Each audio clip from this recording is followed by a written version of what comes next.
The Life of Galileo Galilei by Bertolt Brecht. Question in 2010. Do you think Galileo Galilei presents a conflict? क्या आप सोचते हैं ये drama Galileo Galilei ये एक कन्फ्लिक्ट है, दो चीज़ों के दरमियान तसादुम है? The whole spirit of free inquiry, एक फ्री इंक्वायरी और versus official ideology. Official ideology से मुराद स्टेट की आइडियोलॉजी, स्टेट में जो कानून था, और स्टेट आइडियोलॉजी से मुराद रिलीजियस आइडियोलॉजी, क्योंकि उस वक्त कार्डिनल, पोप, रिलीजियस क्लास ही रूल करती थी, वही कानून ही होता था। तो हमने इस क्वेश्चन में बताना है कि पूरा ड्रामा पढ़कर हमें अंदाज़ा होता है कि एक तरफ तो फ्री इंक्वायरी की स्पिरिट है, तो दूसरी तरफ तसादुम में क्या है? रिलीजियस आइडियोलॉजी है, वहीं ऑफिशियल आइडियोलॉजी है। क्लियर? आप दो कॉलम बनाएंगे, पेज पर दरमियान में एक लाइन लगाइए। जो लोग ऑडियो सुन रहे हैं वो इस तरह से काम करेंगे। फर्स्ट कॉलम के ऊपर लिखेंगे फ्री थिंकिंग और सेकंड कॉलम पर लिखेंगे ऑफिशियल आइडियोलॉजी हाइफन रिलीजन। हम 11 पॉइंट्स बनाएंगे। पॉइंट 1, ये 16th सेंचुरी है। गैलीलियो गैलीली जब आया था तो रेनेसां है। रेनेसां की एक क्वालिटी है lust for knowledge, free thinking. सामने ऑफिशियल आइडियोलॉजी वाले कॉलम में लिखेंगे medieval age features on thinking. Medieval age में, रेनेसां से पहले की जो एज है उसके अंदर फ्री थिंकिंग पर जंजीरें हैं, फीचर्स हैं कि आप फ्री थिंकिंग नहीं कर सकते। लेकिन 16th सेंचुरी में रेनेसां है तो यहाँ आप फ्री थिंकिंग कर सकते हैं। तो आप बताइए कि गैलीलियो वो फ्री इंक्वायरी करता है, फ्री थिंकिंग करता है, क्यों? रेनेसां की वजह से करता है may be. Point 2, her point के दो हिस्से हैं, आमने सामने कॉलम में लिखते जाएंगे। Point 2, worldliness. गैलीलियो गैलीली पढ़कर पता चलता है फ्री इंक्वायरी वर्ल्डीनेस की तरफ ले जाती है, या ये वर्ल्डीनेस है, दुनियादारी। कैसे? सर इस तरह ट्रेडर्स, हाँ, जैसा कि गैलीलियो गैलीली ने नया चॉट दिया है, एक नया नज़रिया दिया है गैलेक्सीज का, प्लैनेट्स की मूवमेंट का, कि तमाम प्लैनेट्स मूव कर रहे हैं। जब ये नया मैप आया, इससे सबसे ज़्यादा बेनिफिट किसको हुआ? ट्रेडर्स को और जो शिप्स हैं उनको। क्यों? पहले उन्हें लंबा सफ़र करना पड़ता था कि उनको प्लैनेट्स की मूवमेंट का अंदाज़ा नहीं था। लोग पहले जो सफ़र करते थे वो नहीं, पहले लोग जो समंदर में सफ़र करते थे वो स्टार्स को सामने रखकर सफ़र करते थे। स्टार भी तो मूव करते हैं, कैसे मूव करते हैं? जब ये पता चल गया तो वो लंबे रास्ते इख्तियार करने की बजाय, स्टार्स के बिल्कुल नीचे रहने की बजाय, वो और रास्तों से जाना शुरू हुए। तो वर्ल्डीनेस आती है फ्री इंक्वायरी से, और इंडिविजुअल थिंकिंग आती है कि पर्सनल थिंकिंग है, मैं ये सोचता हूँ, ये फ्री इंक्वायरी से आती है। इक्वालिटी ऑफ मेन, और अल्टीमेट क्या? तमाम इंसान बराबर हैं, कोई सुपीरियर नहीं है। पॉइंट 2 के पहले हिस्से में आपने एक लफ्ज़ लिखना है वर्ल्डीनेस, फिर इंडिविजुअल थिंकिंग, फिर इक्वालिटी ऑफ मेन। तमाम इंसान बराबर हैं और उन्हीं की बात की जाएगी। इसके बिल्कुल सामने आप दूसरे कॉलम लिखेंगे earth is centre. Religious class ये कहती है, ऑफिशियल आइडियोलॉजी है, earth is centre of universe. अगर अर्थ सेंटर है तो यही व्यू नीचे उतरता है। कहते हैं Catholic church is centre of the earth. Universe का सेंटर क्या है? अर्थ। अर्थ का सेंटर कैथोलिक चर्च, और फिर pope is the centre of all human being. जिस तरह कैथोलिक चर्च के गिर्द तमाम लोग चक्कर लगाएंगे, इसी तरह पोप के गिर्द भी तमाम लोग चक्कर लगाएंगे, क्योंकि बड़ा मुबल्लिग वही है। अथॉरिटी बन गई। तो रिलीजियस क्लास इज सुपीरियर। अब इक्वालिटी ऑफ कॉमन मैन नहीं हुई, ये क्या हुआ, यहां पर रिलीजियस क्लास वो सुपर हो गई। ओके, पॉइंट 2 में हमने डिस्कस किया कि फ्री इंक्वायरी से गैलीलियो गैलीली ड्रामा पढ़ने के साथ हमें पता चलता है कि दुनिया में फायदा होता है, इंडिविजुअल थिंकिंग आती है, पर्सनल थिंकिंग की इजाजत मिलती है, और इक्वालिटी ऑफ मैन अल्टीमेटली लोगों को फायदा होता है, बराबरी आती है लोगों में। और इसी पैराग्राफ में फिर दूसरा हिस्सा पैराग्राफ का ये होगा। अब अपोजिट आप पॉइंट लेंगे कि ऑफिशियल थ्योरी उस वक्त की ये थी, आइडियोलॉजी ये थी कि आर्थी सेंटर पोप इज इंपॉर्टेंट और रिलीजियस क्लास इज सुपर। तो ये तसादुम हो गया ना दो आइडियोलॉजीज का।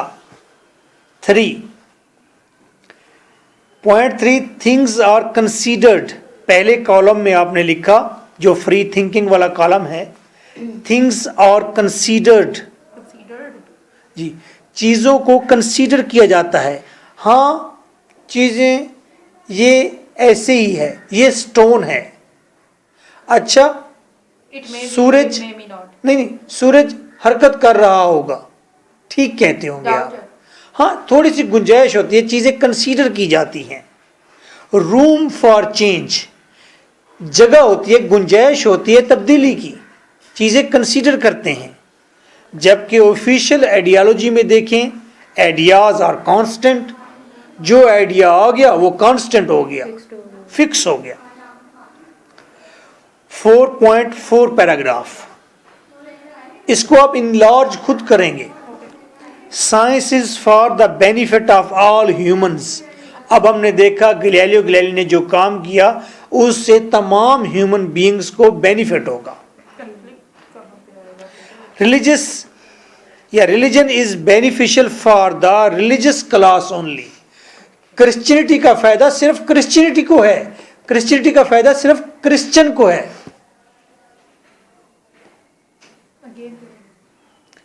साइंस मेडिसिन देती है तो वो ये नहीं कहती ये मेडिसिन सिर्फ वो लोग खाएंगे जो साइंटिफिक हैं, जो साइंस पढ़ते हैं। साइंस मेडिसिन देती है, जो मर्जी खाए, चाहे रिलीजियस खाए चाहे नॉन रिलीजियस खाए। और वो क्या कहते हैं? लेकिन religion is beneficial for the religious class only. Christianity का फायदा क्रिश्चियन को है बस। 5 पैराग्राफ, साइंस इज लिबरल।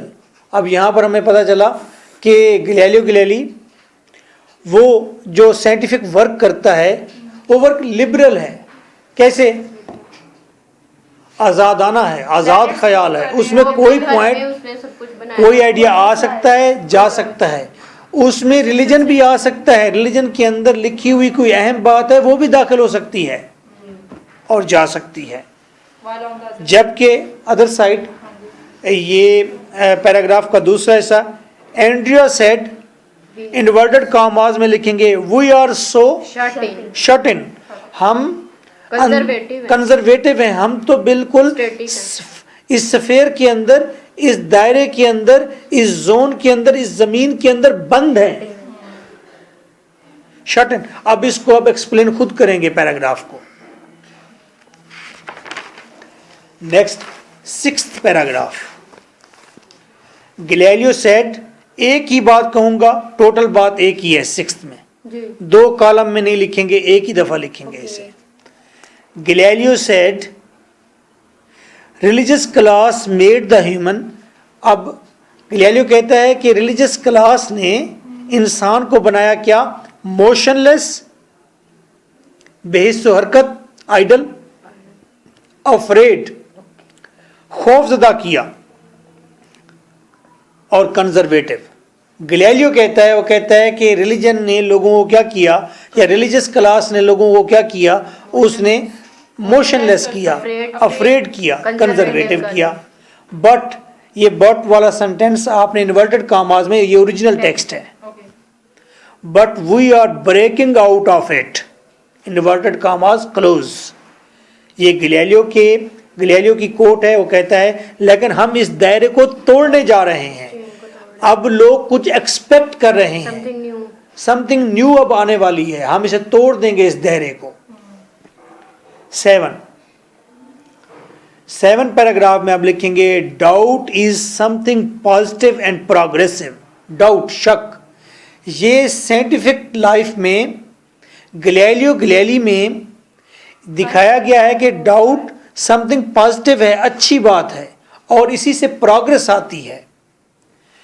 जबकि पैराग्राफ के दूसरे हिस्से में आप डिस्कस करेंगे believe is discouraging. Galilei drama Bertolt Brecht के मुताबिक, हमारे मुताबिक नहीं, बिलीव इज डिस्करेजिंग। जब बिलीव होता है ये आपको पीछे की तरफ धकेलता है, एंड डिलीवरिंग डमनेस, और बिलीव आपको डमनेस देता है, सोचने समझने की सलाहियत खत्म कर देता है। स्टैटिक पोजीशन में बंदा रहता है, फिर आगे नहीं बढ़ पाता। स्टैटिक पोजीशन में रहता है, इंसान आगे नहीं बढ़ पाता, क्योंकि जब आपको बता दिया जाता है कि इस स्टोन को फिला देवता ने बनाया है, तो बात खत्म हो गई। आपने फ्री इंक्वायरी नहीं करनी उस पर, आपने उसके ऊपर सोचना नहीं है, आपने कहा जी ज्यूस देवता ने इसको बनाया है, सिंपल। तो बिलीव जो है वो डिस्करेजिंग और रिग्रेसिव कहते हैं, regressive, non progressive. Thinking about paragraph number 8, Galilei drama में आपने सुना कॉपरनिकस ने थ्योरी दी, उसे नज़रबंद किया गया, ब्रेनो ने उस पर काम किया, उसे जिंदा जला दिया गया। गैलीली ने उसी थ्योरी पर काम किया, उसको रिकैंट के लिए फोर्स किया, रैकेट कराया गया, उसे नज़रबंद किया गया, बड़ी हार्डशिप्स दी और उसने गुर्बत की ज़िंदगी जी। तो ये इस ड्रामा में बताया गया जो फ्री इंक्वायरी करने वाले लोग थे उन्होंने कितनी मुश्किलात देखी और मौत का सामना किया। इसके काउंटर में आप जो बात लिखेंगे इसी पैराग्राफ में, ओइंग टू ऑफिशियल आइडियोलॉजी, ये सब कुछ क्यों हुआ? ऑफिशियल आइडियोलॉजी की वजह से। क्योंकि उस वक्त स्टेटिक एक रूल था, रिलीजियस रूल था, तो इससे क्या हुआ, ऑफिशियल आइडियोलॉजी की वजह से ही इनको, अगर वहाँ पर डेमोक्रेसी होती तो उनको ये मसाइल फेस ना करने पड़ते। जैसा कि आज कोई किस चीज़ को इंक्वायर कर रहा है, इससे किसी को कोई सरोकार नहीं।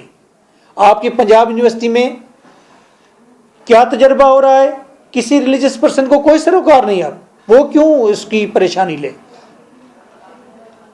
Paragraph number 9, free inquiry is ruled by reason. Free inquiry वही शख्स करेगा जिसके पास अकल होगी। कहते हैं ना, फिलहाल थानेदार बड़ा सियाना है और वो इंक्वायरी ठीक करेगा, केस उसके पास ले जाओ। यानी कि फ्री इंक्वायरी रीजन से होती है, अकल से होती है। और दूसरी तरफ ऑफिशियल आइडियोलॉजी क्या है, वो रीजनलेस रूल है। एक कानून बना दिया गया है, उसकी जद में कोई भी आ जाए, कैसा भी होता जाए, लेकिन उस रूल को तब्दील नहीं करना। ऑफिशियल आइडियोलॉजी रीजनलेस रूल है, बगैर रीजन के, सोचे समझे बगैर ये हुक्मरानी है। 10 पैराग्राफ 10 में लिखेंगे free inquiry discloses truth. Free inquiry से सच सामने आता है, but on time determined stage. लेकिन वो साइंटिस्ट कहता है आज के दिन तक ये चीज़ सच है, ये सच है आज के दिन तक कि एटम के अंदर न्यूट्रॉन, प्रोटॉन और इलेक्ट्रॉन होते हैं, उसे बता दिया, आज तक ये सच है। लेकिन गुंजाइश रह गई। ये टाइम डिटरमाइंड स्टेज पर फ्री इंक्वायरी से ट्रूथ आ गया, जबकि religion is ultimate truth. Religion ultimate truth होता है कि हाँ, नो क्वेश्चन एनी मोर, बस यही सच है। इस पर डिस्कस करेंगे। 11 free inquiry is process, very important thing. ये पूरा ड्रामा एक प्रोसेस है। इस ड्रामे में आपका ख्याल एंड की तरफ नहीं जाता, आप एंड के बारे में नहीं सोचते, आप ड्रामा की टेक्स्ट को लम्हा ब लम्हा एंजॉय करते जाते हैं। तो ये प्रोसेस है। तो free inquiry is also process. Truth to better truth, आप सच से बेहतर सच की तरफ जाते हैं, लेकिन असल मजा उस प्रोसेस का है। आपने ये नहीं कहना होता कि yes I am the only winner और यही ट्रूथ मैं ट्रूथ निकाल के ले आया और इसके बाद और बेहतर कोई काम नहीं कर सकता। तो ये चीज हार्मफुल है। यहां साइंस के अंदर, फ्री इंक्वायरी के अंदर आप बताएंगे truth to better truth process. जबकि रिलीजियस और ऑफिशियल आइडियोलॉजी में, रिलीजियस या official ideology is fix, better ideology will bring war. अगर कोई उससे बेटर आइडियोलॉजी आ गई तो फिर जंग है, फिर मुझे पिस्तौल दो, मैं लड़ता हूं फिर। Nice of you. This is So nice of you. okay, Butta. Nice of you. Thank you.